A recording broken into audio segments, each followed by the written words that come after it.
فرمایا وَلَهُمْ فِيهَا أَزْوَاجٌ مُطَهَّرَةٌ، اور ان کے لیے وہاں پاک صاف بیویاں ہوں،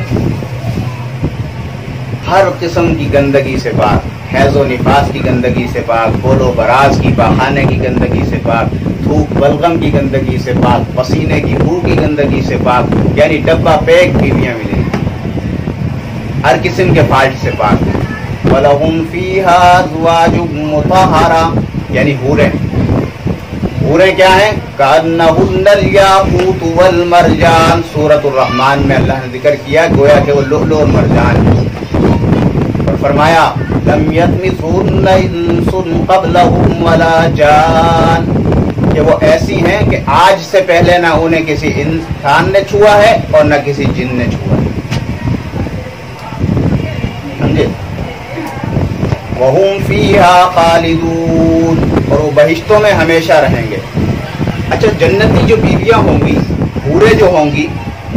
ان حوروں سے، وہ حوریں جو ہے ان دنیا والی بیویوں سے، اگر یہ یہاں نیک ہوئی، خاوند کی تابع دار ہوئی، خاوند کی فرما بردار ہوئی، تو یہ وہاں جنت کی حوروں کی سردار ہوں، اور ان کا حسن جنت کے حوروں کے حسن کو بھی مات دے دے گا، اللہ ان کو وہاں ایسا حسن عطا فرمائیں گے۔ اس لیے کہ جو عورت جس کا میاں نمازی ہے، دیندار ہے، اور وہ اس کی دینداری میں، اس کے نماز پڑھنے میں،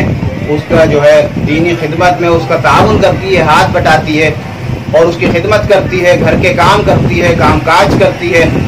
تو وہ عورت جو ہے جنت میں حوروں کی سردار ہے۔ گھر کے کام کاج کرنا یہ نفل نماز پڑھنے سے جو ہے اس کے لیے زیادہ ثواب ہے، شوہر کی خدمت کرنا نفل نماز سے زیادہ ثواب ہے۔ تو یہ حوریں سوال کریں گی ان جنتی عورتوں سے کہ تمہیں یہ مقام، یہ فضیلت اور یہ مرتبہ کیسے حاصل ہے، حالانکہ تم تو جو ہے ایک مخلوق ہو، اور ہمیں تو اللہ نے جنت سے بنایا ہے، کستوری وغیرہ سے، زعفران سے، مشک و عنبر سے بنایا ہے، تو تمہیں یہ مقام کیسے ملا کہ تم ہماری سردار ہو؟ تو وہ کہیں گے صلواتنا و صیامنا،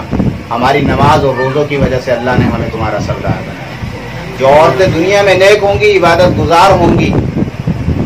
پاک دامنی اور حیا والی ہوں گی، پارسا ہوں گی، شوہر کی فرما بردار اور تابع دار ہوں گی، وہ وہاں جنتی حوروں کی سردار ہوں گی۔